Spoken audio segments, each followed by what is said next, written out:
Hola, mi nombre es Álvaro Armijo Torres, soy estudiante del Magíster en Filosofía de las Ciencias de la Universidad de Santiago de Chile.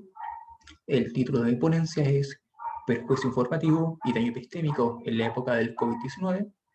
Y antes de comenzar, quiero dar las gracias por estar presentando aquí en la cátedra UNESCO de Ética y Sociedad, en la versión sobre pandemia y crisis, un poco para contarles de qué se va a tratar la presentación. En primer lugar, voy a revisar un poco los antecedentes del problema, específicamente qué es la infodemia y cuáles son sus peligros para la gobernanza de la información. Y también ver, en segundo lugar, lo que llamo la transformación de los ambientes digitales.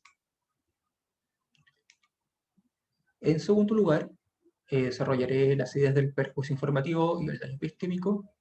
Esto estableciendo una relación entre la infodemia y los problemas de agencia de las personas, específicamente en torno a la toma de decisiones y a su capacidad para actuar de manera autónoma. Y finalmente desarrollaré lo que se conoce como una matriz ética, en este caso de las tecnologías de personalización. ¿Qué es la infodemia? Para comenzar, cuando revisamos la literatura, existen tres grandes características de este fenómeno. En primer lugar, va a referir a la cantidad excesiva de información, la cual es difundida en un periodo corto de tiempo. Puede ser información correcta o incorrecta. El punto es que este exceso de información genera problemas para la toma de decisiones. Además, el aumento de información ocurre producto de un suceso en concreto, como por ejemplo la actual pandemia. Lo que pueden ver en la diapositiva es una cita de un estudio de la Organización Panamericana de la Salud, que da cuenta de cómo en marzo del 2020 la información que había alrededor del COVID había aumentado de manera exponencialmente peligrosa. Ahora, pasando a los problemas asociados a la infodemia. Estos se dividen en dos tipos: los problemas de volumen de la información y los problemas de velocidad de la información. ¿Cuáles son las grandes preocupaciones que se derivan de estos dos problemas? Es que ambos dificultan que las personas comunes y corrientes, y también quienes están encargados de tomar decisiones o diseñar políticas públicas, puedan encontrar fuentes confiables y dar una orientación fidedigna en un contexto donde esto resulta altamente necesario.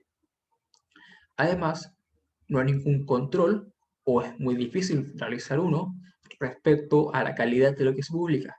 Y muchas veces tampoco hay respecto a la información que se utiliza para adoptar alguna medida, diseñar políticas o tomar decisiones.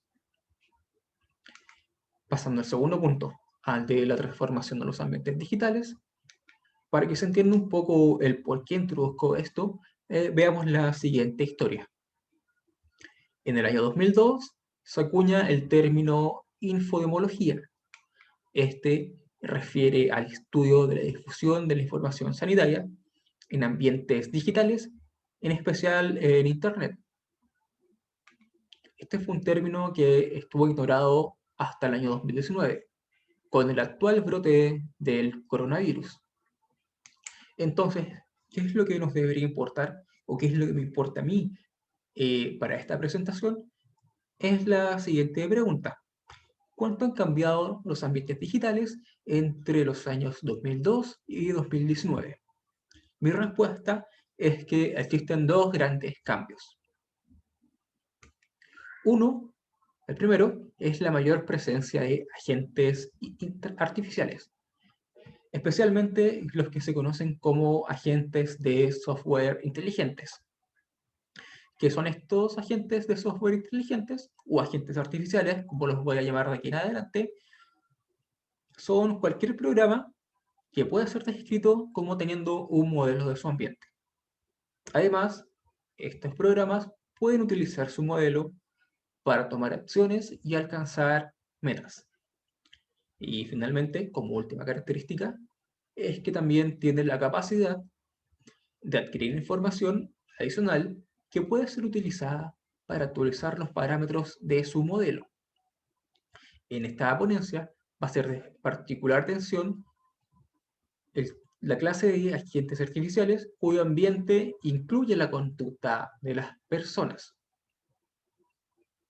¿De qué modo se incluye la conducta? Para esto recurro a la distinción entre efectos de primer orden y segundo orden, también presentada por Burr y sus colegas.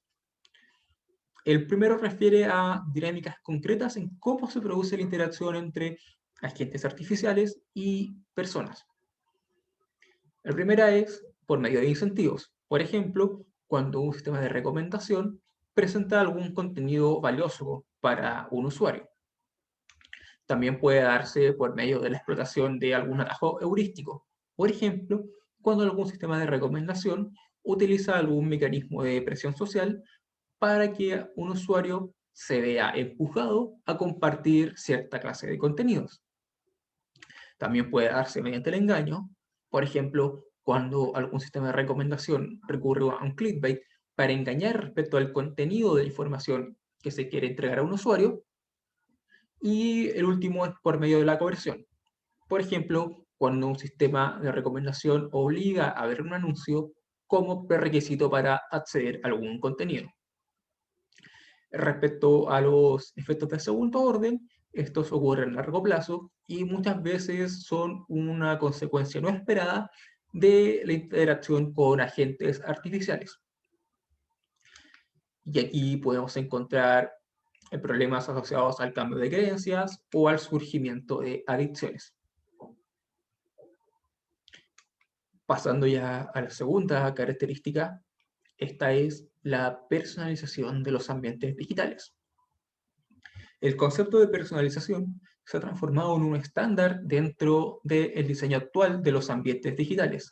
Esto lo podemos encontrar en los motores de búsqueda, en los sistemas de recomendación, en los sistemas de reputación y también en el uso de redes sociales.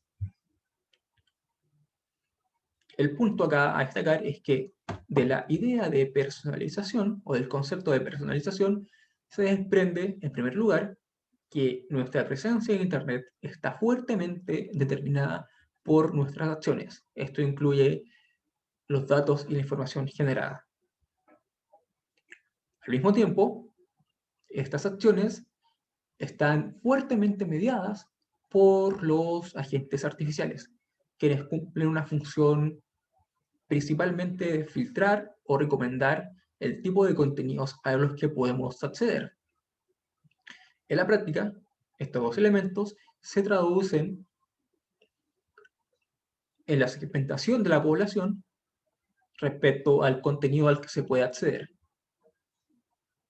Se genera lo que Burr y sus colegas llaman el feedback positivo, o la amplificación de los efectos de la personalización a largo plazo, como pueden ser el ya mencionado cambio de creencia o el surgimiento de conductas adictivas. El problema en cuestión lo podemos observar de manera más concreta en tres fenómenos: las burbujas de filtro, las burbujas epistémicas y las cámaras de eco.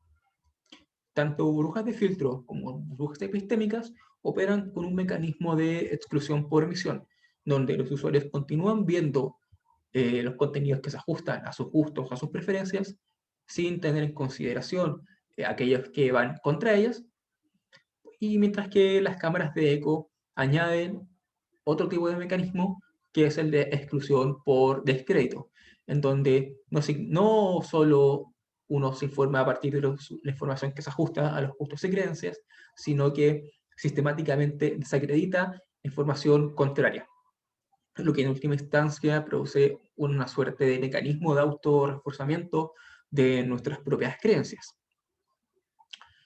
Ahora, ¿cuáles son los peligros de esta clase de fenómenos o de manera más general de el uso de agentes artificiales y de la personalización de los servicios digitales? Que es que, en primer lugar, muchos usuarios no están conscientes que existen esta clase de tecnologías. Incluso entre quienes sabemos de su existencia, la mayor parte no tenemos acceso a las particularidades con las que operan. Esto se debe a que se trata de procesos sumamente opacos y hacen que sea difícil que como usuarios podamos evaluar o compensar epistémicamente el uso de los filtros que suponen las tecnologías de la personalización y la presencia de agentes artificiales. El resultado de esto es que la mayoría de los usuarios subestimamos el grado al cual está expuesta nuestra información y cómo ésta puede ser usada incluso en nuestra propia contra. Ya revisados los antecedentes, pasemos a la segunda parte. ¿Y cómo es que organizaciones como la OMS han respondido ante la infodemia? Para comenzar, pensemos en las consecuencias de este fenómeno. En primer lugar está el surgimiento de la desinformación y de los rumores, están los problemas asociados a la manipulación de la información con intenciones dudosas, como podría ser, por ejemplo, la acción de grupos negacionistas o con tendencias conspiranoicas. Y además, en la actualidad, este fenómeno se amplifica mediante el uso de las redes sociales. Esto se ve sobre todo en lo que respecta a la propagación de la información falsa. ¿Qué es lo que está haciendo la OMS al respecto? En primer lugar, ha desarrollado campañas mayormente enfocadas en los individuos, con sugerencias para poder evaluar entre información incorrecta e incorrecta, siguiendo sugerencias como las que pueden ver en pantalla. Además, también existe una colaboración sistemática con empresas asociadas a motores de búsqueda o redes sociales con el fin de realizar vigilancia informática y contar con la evidencia suficiente para determinar dónde están los focos de la desinformación. Ahora, considerando la discusión que se ha dado hasta el momento, ¿qué es lo que me interesa afirmar en esta ponencia? Y es que, considerando los problemas que surgen producto de la interacción con los agentes artificiales, los efectos de segundo orden y los problemas asociados a la personalización, considero necesario expandir la caracterización o la definición de la infodemia. Específicamente, lo que se debe incluir es la capacidad de los ambientes digitales para segmentar a la población y amplificar la personalización de los contenidos a largo plazo. Con otras palabras, haciendo mucho más probable que surjan cámaras de eco, filtros de burbujas epistémicas. Por lo mismo, la manera de mostrar cómo ocurrió lo anterior es esto que llamo yo el paso del perjuicio informativo al daño epistémico. Para ponerlo en contexto, cuando la infodemia no es controlada, esta nos conduce al perjuicio informativo, que es la disminución del bienestar producto de estar expuestos a información falsa o errónea. Además, la personalización, los filtros de burbuja, las burbujas epistémicas y las cámaras de eco tienen el potencial de amplificar la infodemia u otro fenómeno similar. Y aunque el perjuicio informativo no implica necesariamente una disminución de las capacidades epistémicas de las personas, estas no son capaces de tomar decisiones de manera correcta, pues su autonomía se ve vulnerada. Y a esto es lo que le llamo el daño epistémico.